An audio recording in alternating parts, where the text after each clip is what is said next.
Assalamualaikum warahmatullahi wabarakatuh. Bismillahirrahmanirrahim. Alhamdulillahi wahda, wassalatu wassalamu ala rasulillah. Sahabat bidadari surga rahimakumullah. Kisah karomah Khalid bin Walid tak mempan diracun. Khalid bin Walid radhiyallahu an, salah satu sahabat Rasulullah yang dijuluki Saifullah al-Maslul atau pedang Allah yang terhunus. Khalid bin Walid radhiyallahu an 585 sampai 642, salah satu sahabat Nabi Shallallahu Alaihi Wasallam yang dijuluki Saifullah al-Maslul, pedang Allah yang terhunus. Beliau merupakan panglima perang yang ahli dalam strategi militer. Di bawah kepemimpinan militernya, Jazirah Arab bersatu dalam kekhalifahan. Selama memimpin pasukan Muslim, Khalid telah ikut lebih dari 100 pertempuran melawan Kekaisaran Bizantium yang selalu menang. Dalam biografinya, Khalid bin Walid adalah orang paling gigih dalam berperang. Namun beliau wafat di atas tempat tidur karena sakit, bukan di medan perang. Begitulah kehendak Allah padanya. Di balik kesuksesannya sebagai panglima perang, Khalid bin Walid memiliki karomah. Dikisahkan suatu hari, Khalid bin Walid singgah di suatu kampung. Orang-orang memperingatkannya, waspadalah terhadap racun, jangan minum suguhan orang-orang asing. Namun Khalid menjawab, berikan racun itu kepadaku. Kemudian beliau mengambil minuman beracun itu, lalu meneguknya sambil membaca basmalah. Dan tidak terjadi sesuatu pun yang membahayakannya. Diriwayatkan oleh Abu Ya'la al-Baihaqi dan Abu Naim dari Abu Safar. Dalam riwayat lain diceritakan bahwa pada masa kekhalifahan Abu Bakar, Khalid bin Walid pergi ke satu kampung. Penduduk kampung itu menyuruh Abdul masih menyambut Khalid dengan membawa minuman yang mengandung racun ganas. Khalid berkata kepada Abdul masih, berikan minuman itu. Ketika ia istirahat, Khalid mengambil minuman beracun itu lalu berdoa. Dengan menyebut nama Allah, Tuhan langit dan bumi, dengan menyebut nama Allah yang tidak akan mencelakakan hambanya, karena namanya mengandung obat. Kemudian Khalid meneguk minuman beracun itu. Abdul masih kembali ke kaumnya seraya berkata, hai kaumku, ia telah minum racun ganas itu, tetapi ia tidak apa-apa. Akhirnya kaum itu berdamai dengan orang-orang Muslim. Dikisahkan oleh Al-Kalbi.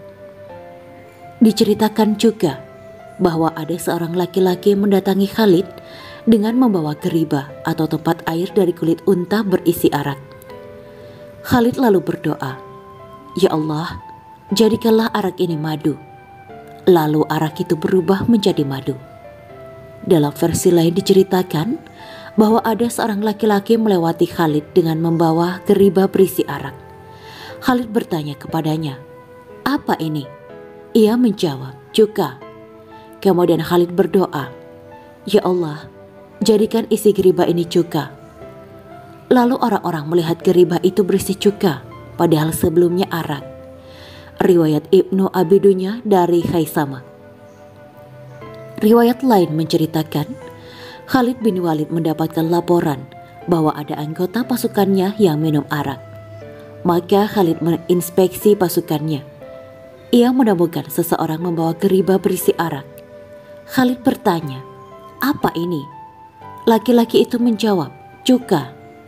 Khalid berdoa, ya Allah, jadikanlah geribah itu berisi cuka.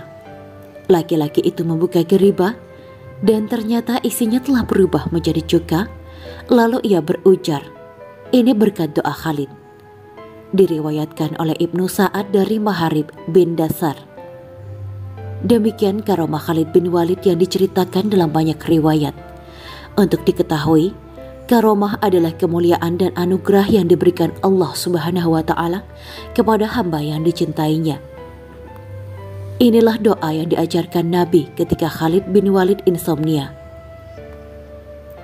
Siapa yang tak kenal dengan Khalid bin Walid radhiyallahu an, sahabat Nabi Shallallahu Alaihi Wasallam yang dijuluki Saifullah atau pedang Allah yang terhunus. Beliau adalah panglima perang yang dikenal dengan ahli dalam strategi militer. di bawah kepemimpinan militer Jazirah Arab pertama kali bersatu dalam kekhalifahannya. Selama menjadi pemimpin pasukan Muslim, beliau telah ikut lebih dari 100 pertempuran melawan Kekaisaran Bizantium dan tak pernah kalah. Ketika masa hidupnya, Khalid bin Walid pernah mengeluhkan susah tidur malam. Dalam kaidah kedokteran dikenal dengan istilah insomnia. Dikisahkan dalam riwayat Imam Tirmizi, Khalid bin Walid berkata kepada Rasulullah Shallallahu Alaihi Wasallam, "Wahai Rasulullah, aku tidak tidur tadi malam karena tidak dapat tidur." Kemudian Nabi Shallallahu Alaihi Wasallam bersabda, "Apabila engkau pergi ke tempat tidurmu, maka ucapkanlah, Allahumma rabbas samawati sab'i wa ma azalat wa rabbal ardina wa ma akolat wa rabbasi syayatina wa ma adzalat kulli haram min syari khalqika kullihim jami'an yafruha alayya ahadum minhum a'u an yambaghiya azza jaruka wa jalla sana'uka wa la ilaha ghairuka la ilaha illa anta." Artinya, ya Allah, Tuhan 7 lapis langit dan apa yang menaunginya, Tuhan 7 lapis bumi dan apa yang ada di dalamnya, serta Tuhan setan dan apa yang tersesat. Jadikanlah untukku pelindung dari kejahatan seluruh makhlukmu yang ingin melakukan kejahatan kepadaku, serta melakukan makar kepadaku. Sungguh mulia perlindunganmu, sungguh agung pujian kepadamu. Tak ada Tuhan selain Engkau dan tidak ada Tuhan kecuali Engkau. Hadis riwayat Tirmizi. Dalam riwayat Ain disebut, Khalid bin Walid pernah mengeluh kepada Rasulullah karena menderita insomnia. Rasulullah bersabda, "Apakah kamu ingin aku ajarkan doa yang diajarkan Jibril kepadaku?"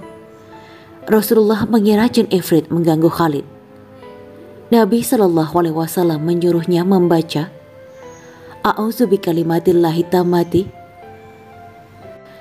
lati la yujawizuhunna barun wala fajirun min syarri ma yanzilu minas samai wa ma yaruju fiha wa min syarri ma zara'a fil ardi wa ma yakhruju minha wa min syarri fitanil laili wan nahari wa min syarri tarikil laili wan nahari ila tarikon bi khairi ya rahman." Artinya, aku berlindung dengan kalimat Allah yang sempurna. Dengan kalimat itu, orang yang baik ataupun orang yang jahat akan selamat dari kejahatan apa yang turun dari langit dan naik ke langit, dari kejahatan apa yang bertebaran di bumi dan apa yang keluar darinya, dari kejahatan fitnah di waktu malam dan siang, serta dari kejahatan perjalanan di malam dan siang hari, kecuali jalan pada kebaikan. Wahai Zat yang Maha Pengasih. Hadis riwayat Tabrani. Demikianlah kisah Khalid bin Walid. Semoga bermanfaat untuk sahabat bidadari surga semuanya. Jangan lupa like, share, dan tinggalkan komentarnya agar kami semakin bersemangat dalam membuat konten yang lebih baik lagi dan dapat diambil ilmunya. Semoga bermanfaat dan menjadi amal jariah kita semua. Amin ya mujibah sa'ilin.